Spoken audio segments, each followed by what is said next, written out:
Hi students. So welcome back to the topic of capacitance. Till yesterday we had studied the word capacitance and what actually it means. And today we are going to see the different kind of capacitors being used.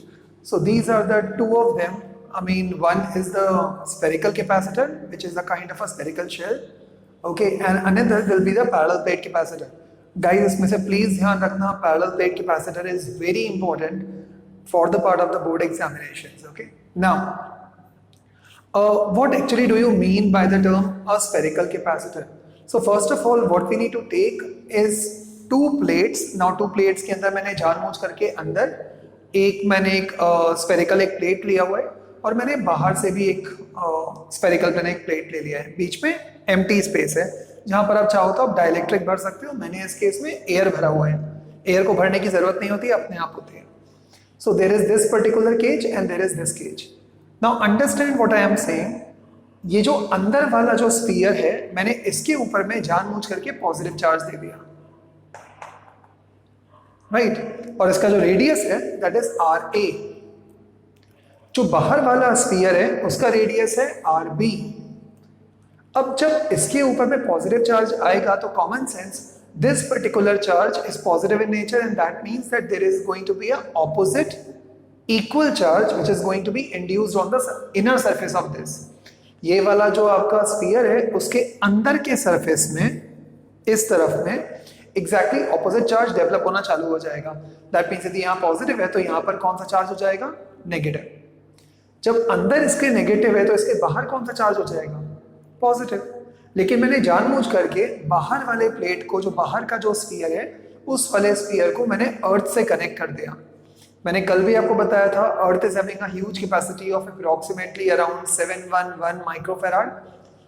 उसके हिसाब से छोटे मोटे charges को तो immediately ले जाएगा, right? That means that this particular charge, because earth is also capacitor, so earth इन सारे के सारे चार्जेस को अपने अंदर सक कर लेगा. सो जो भी आउटसाइड पॉजिटिव चार्जेस हैं वो सक हो जाएंगे.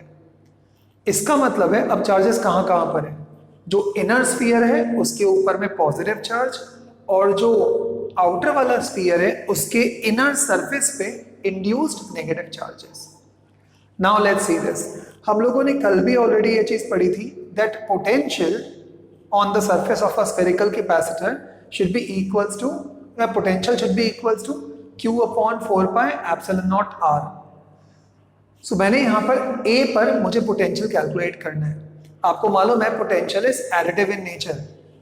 ये पॉजिटिव पोटेंशियल है बट उसके आजू बाजू में देखो ये नेगेटिव पोटेंशियल भी है. तो मैंने यहाँ पे क्या किया, तो सर ये तो कैंसिल होकर जीरो हो जाना चाहिए, but the difference is in the radius. इसका रेडियस कम है वाइल उसका रेडियस ज्यादा है. तो मैंने क्या किया, VA should be equals to Q upon 4 pi epsilon not R radius A plus, इस बार मैंने माइनस क्यों लिखा, बिकॉज यहां पर जो चार्ज है that is minus in signature और sign. So that is minus Q upon 4 pi epsilon naught RB. Can we take out something common? Of course yes, we can take out common as Q upon 4 pi epsilon naught taken common outside. So internal क्या बचेगा? 1 upon RA minus 1 upon RB. Let's do the cross multiplication. So RB minus RA upon RA RB. Simple LCM, nothing else. ये आ चुका है मेरे पास में V है. अभी एक बात सोचो, आपने आउटर सरफेस को तो अर्थ कर दिया, तो आउटर सरफेस का पोटेंशियल कितना होगा? VB का 0. क्यों? बिकॉज अर्थ का पोटेंशियल आप 0 मानते हो, इसलिए. तो that means VB should be equals to 0. Now if somebody asks you why is the potential of VB 0? Because this particular capacitor or this particular arrangement is earthed. So VB is considered 0. If VB is considered 0, that simply means that potential difference between this plate and this plate has to be what?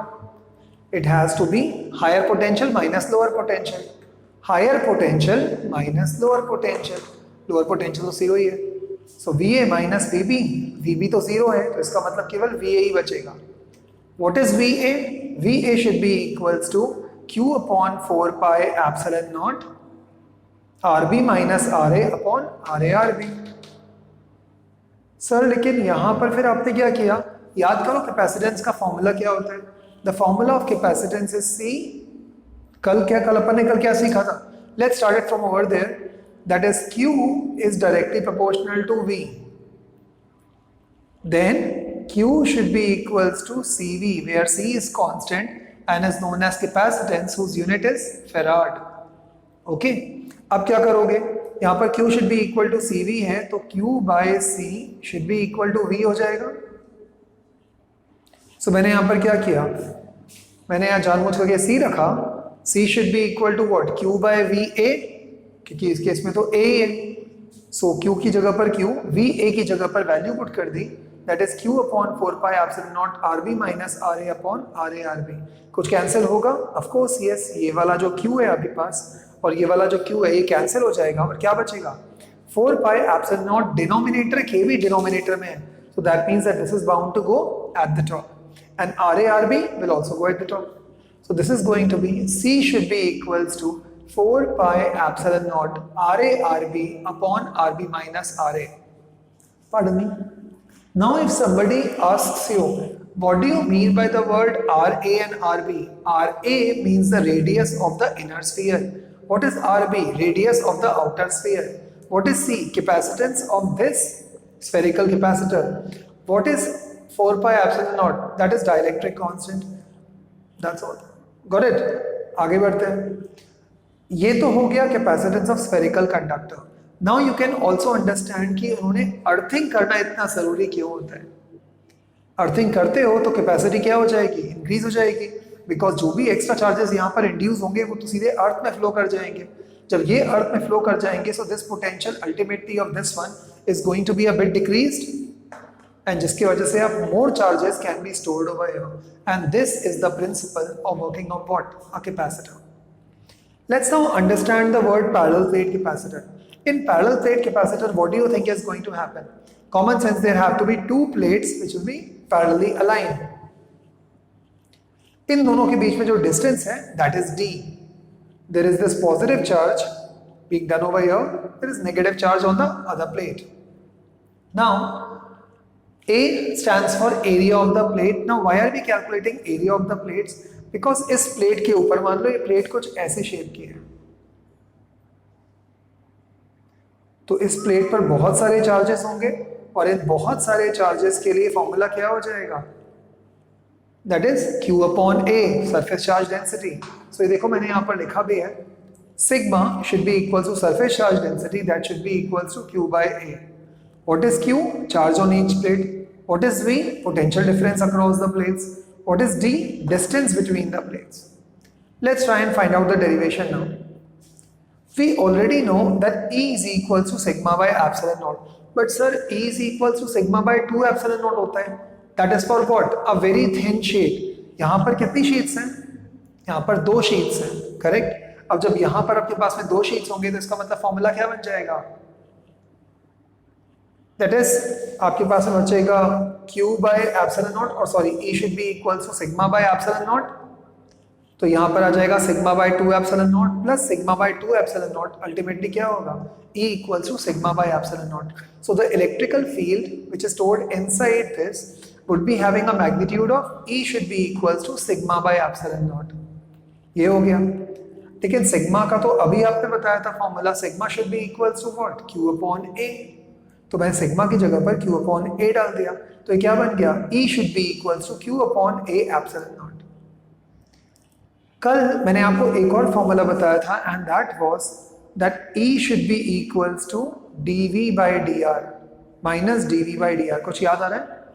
इसी को हम लोग ऐसे भी बोल सकते हैं, that is E should be equals to V upon D. D means distance, R का मतलब भी डिस्टेंस ही होता है. सो जब मैं कॉमन सेंस को मल्टीप्लाई करूंगा, so E should be equals to V upon D और V should be equals to E into D. तो देखो मैंने यही लिखा हुआ है, V is equals to E into D. E की जगह पर क्या रखता हूँ, Q upon A epsilon naught and D की जगह पर D. Now जब हमने ये पुट किया, अब मैंने जानबूझ करके इस V is equals to Q upon A epsilon naught D को मैंने इस ये जो V था इसको यहाँ पर लेके आ गया और एप्सिलॉन नॉट एंड D को वहाँ लेके चला गया. Since epsilon not is in denominator, it will go over there and become numerator. तो ये बन जाएगा Q upon V. Q upon V should be equals to epsilon not a upon d denominator में, बट क्यू अपॉन वी क्या होता है? What is Q upon V? It should be equals to C, which is known as capacitance. So can I put in the place of Q upon V के जगह पर C? And this is known as capacitance of a parallel plate capacitor. C should be equals to epsilon naught A by D. That means that if you want to increase the capacitance of any capacitor, what you need to do is increase the area of the plates. But यदि आपने area बहुत बढ़ाया तो क्या होगा? Capacitor बहुत बड़ा हो जाएगा। उससे बचने के लिए क्या करोगे? सिंपल, डिस्टेंस को कम करना चालू कर दो। जितना डिस्टेंस कम करोगे उतनी क्या होगी? कैपेसिटेंस बढ़ जाएगा। That's all. Got it? Okay.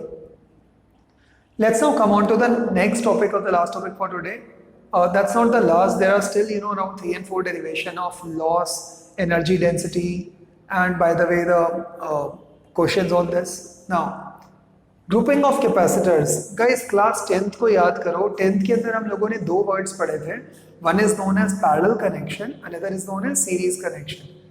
Parallel connection में हमेशा ध्यान रखना पोटेंशियल सेम होता है बट करंट चेंज होता रहता है, वाइल सीरीज कनेक्शन में करंट सेम होता है, पोटेंशियल चेंज होते रहता है। जब मैं बोल रहा हूँ करंट सेम होता है सीरीज कनेक्शन में, इसका मतलब current is what is current, flow of charges in one direction is known as current. So that means in series connection, charges will remain constant while potential will change. While in parallel connection, charges will not remain the same, but potential will remain constant. Simple. So let's start with series grouping. Series का मतलब होता है जब एक capacitance का positive दूसरे के negative से कनेक्टेड होता है, फिर पहले का नेगेटिव दूसरे के पॉजिटिव से कनेक्टेड होता है, and so on and so forth. So it is V1, V2 and V3, that is potential 1. At this potential 2 and potential 3. मैंने V1, V2, V3 अलग अलग क्यों लिखा है? बिकॉज सीरीज के अंदर कभी भी पोटेंशियल सेम रहता ही नहीं। आगे आते हैं। So total potential should be equal to this plus this plus this, but V का फॉर्मूला क्या होता है? V should be equals to Q by C। V should be equals to Q by C, correct. So मैंने यहां पर लिख दिया total charges, it should be equals to what? QT upon CT should be equals to Q upon C1 plus Q upon C2 plus Q upon C3। Sir but आपने Q को एक जैसा क्यों लिख दिया, उसमें 1 2 3 क्यों नहीं लगाया?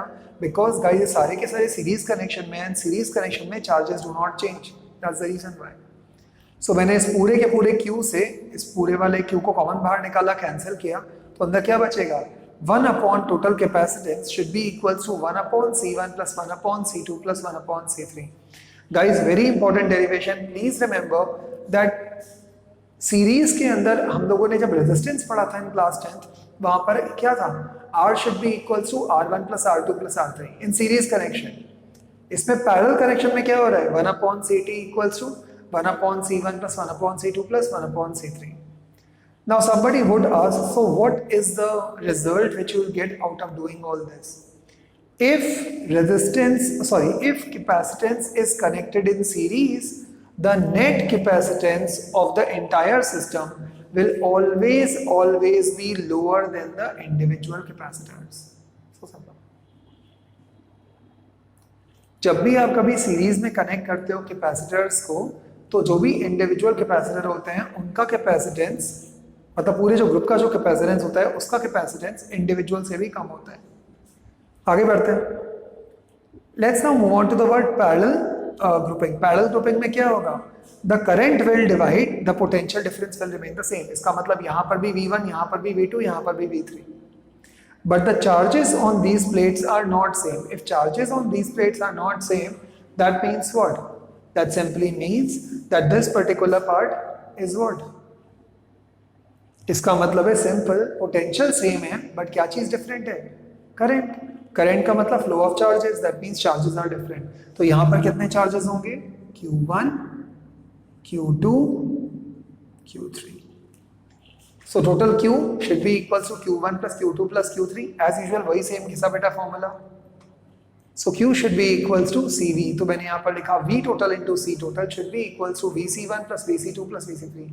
अब if somebody asks you why you have not changed this V wala part, because potential across a parallel circuit will remain what? Constant.